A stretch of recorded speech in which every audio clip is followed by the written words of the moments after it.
Assalamualaikum guys, welcome back to the channel. Hari ini special edition. Out of nowhere Bro Hans buat double upload. Tapi ini special sumpah. Jadi stay hingga hujung video. Aku mau ngobrol Indonesia. Tak pernah try kan, so hari ni kita try. Maklum, menang 4 biji lawan Vietnam. Dia bukan naik level bangga dah, tapi naik level kemaruk nak menang lagi je. Tengok jiran serumpun pula kalah besar. Sedih juga sebenarnya, kesian juga, tapi relax. Let's go.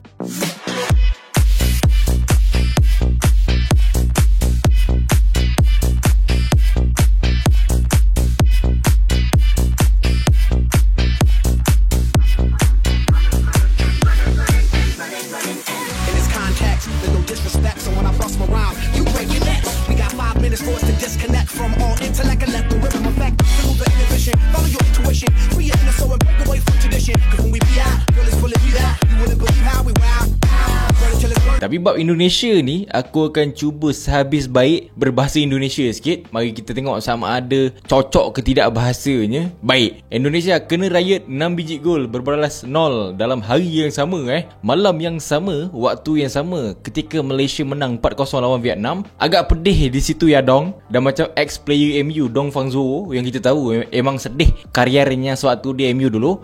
Kalau bisa aku ceritain, pasti kalian tidak akan percaya. Berbalik ke match Jepang-Indonesia, kita perlu tahu yang Jepang udah berhasil lolos ke World Cup. Dan kita tahu pelatih Jepang tidak memanggil beberapa pemain inti dan memanggil hingga 7 pemain debutan. Tapi gimana sekalipun, Jepang masih Jepang. Guna player lain ke, player utama ke, mereka ini masih lagi Jepang. Struktur tim udah cakep banget, gameplay dah solid. Itulah Blue Lock Jepang nak cerita kat sini. Jangan cerita pasal ramai player main Europe ke macam mana ke. Jepang solid gila kot dalam sejarah. Konsep foundation diorang memang dah solid dan susah nak diubah dah. Diorang dah jauh sangat ke depan, kita tengok pun tahu. Tapi berbalik ke match ni, kalau tengok pada match Jepang menentang Indonesia ni, sedih banget. Emang tidak wajar sekali kalian kalah 6-0. Sebenarnya kalah itu memang wajar sih. Itu Jepang maksud aku. Tapi selepas kalian menang lawan Bahrain, membeat China selepas sekian lama, at least 3-0, 2-0 okey lagi. Ini 6-0 terus menerus, kena obok entire game. Zero big chance, zero shot. Jepang bikin 4 kali ganda passing lagi tinggi daripada Indonesia. Zero total shot entire match. Untuk aku tidak wajar sih. Kalian sepatutnya tengah memuncak semangatnya. Ini 0 shot, 0 shot. Player Crystal Palace Daichi Kamada 2 gol. Kubo involved dengan 3 gol. Termasuk Machino. Semua front 3 Jepang waktu tu meroket habis. Enggak ada sisa kali untuk Indonesia. Fight tidak ada, satu percubaan pun enggak ada. Mendapatkan sepak pojok pun tidak ada. Cuma satu crossing selama permainan. Itu ada yang salah sih. Itu Jepang training atau gimana? Aku juga bingung. Teman-teman, aku bukannya mahu bercerita buruk, tapi itu emang udah game Indonesia menentang Jepang kok. Faktanya gitu kan. Aku harus gimana lagi? Pusing sih. Cuma dari segi bolos, sakit kepala juga Indonesia nih. 20 gol bolos, lagi tinggi bolos daripada Bahrain. Lebih 12 gol bolos daripada Saudi. Tapi santai sih, mereka itu emang gede. Tim yang udah gede. Bermakna dengan skor telak 6-0 nih, Indonesia masih belum pernah menewaskan Jepang selama 44 tahun lamanya. Udah lama sekali ya ibu-ibu, bapak-bapak. Kalau bisa jangan dimarahin terus timnasnya, karena itu Jepang. Dan sebelum itu yang kalah 5-1 itu Australia. Emang pasti anda kalah. Mereka semuanya gede-gede. Dalam run kualifikasi ini saja perlu diingatin, Jepang langsung tidak kalah selama berjumpa Saudi 2 kali. Selain Jepang belum berhasil menang ke atas Australia, tapi totalitas Jepang udah menewaskan China agregat 10 berbalas 1. Jepang menewaskan Bahrain agregat 7-0. Dan Indonesia tampil untuk dibobok, dikalahkan dengan totalitas agregat 10-0.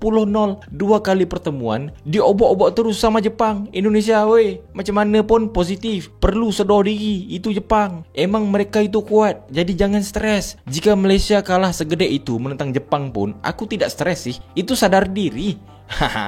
Dan overall dalam 4 pertandingan pertama, Coach Patrick Kluivert bersama timnas Indonesia kalah 5-1 lawan Australia, menang 1-0 lawan Bahrain, menang 1-0 lawan China, dan kalah 6-0 lawan Jepang. Dan walaupun aku selaku jiran sebelah menyebelah, aku tetap doakan yang terbaik untuk Indonesia. Walaupun sebelum ini Shin Taeyong dipecut, Indonesia tidak menang 3 game straight dekat mana sebelumnya Laos imbang, Vietnam kalah 1-0, Filipina kalah 1-0. Tapi selepas Shin Tae-yong keberhasilan menang 2 match dengan catatan 1-0 itu penting banget Penting banget. Overall story-nya di Asian Qualifiers, dari grup A, Iran, Uzbekistan dah sah ke World Cup. Grup B, Korea, Jordan sah ke World Cup. Grup C, Jepang, Australia dah confirm ke World Cup. Tinggal 6 tim yang terpaksa main lagi playoff dekat mana? Saudi, Iraq, Oman, UAE, Qatar dan jiran kita Indonesia bakal bersaing lagi untuk ke World Cup. Nanti Oktober round 4 ada 2 spot direct ke World Cup. November ada 1 intercontinental playoff spot dan aku cuma mampu doakan jiran kita ni Indonesia untuk mampu bersaing dengan Saudi, Iraq, Oman, UAE, Qatar. Aku cakap apa? Berat nanang. Kalau kamu itu tidak faham berat nanang itu apa, Google nama-nama besar Asia semuanya perit mat adab. Kalau dalam bahasa Indonesia, capek banget sih. Kamu bakal bersaing dengan gergasi Asia. Saudi itu parah. Tapi bagi aku tetap berbangga deh. Kamu udah pergi tinggi banget. Tinggi banget. Macam mana pun geng, paling nampak short term achievement dengan 2 match ni saja. Malaysia lawan Vietnam, Indonesia lawan Jepun. Akhirnya Malaysia naik ke ranking 126 FIFA, Indonesia naik ke ranking 118 FIFA dan Vietnam turun ke ranking 113 FIFA. So nampak ada benda positif kat situ kan, selain daripada heritage tadi.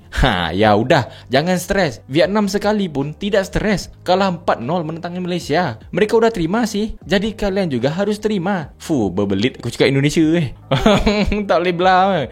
Tapi again, Malaysia punya game, bak kata Moreno, this is football heritage. Dan untuk Jepun tu pun aku cakap punyalah sedap game. Kalau aku pun sendiri, seriously, genuinely, aku surrender babe. Biarlah kena 6 biji. Sebab Jepun waktu tu memang dah macam naga main sedap dia. Walaupun tak banyak player utama itu pun, tapi sumpah sedap. Game tu sedap gila. Kau tengok balik game tu, dia punya sedap. Dah macam makan ayam geprek. Bukan itu saja. Aku ini orang Indonesia. Kalau tak penuh ilmu di dada, enggak sampai ke puncak Everest.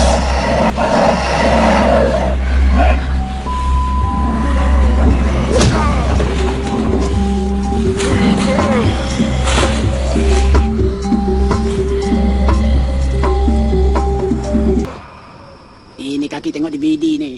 Bagai serai kita seru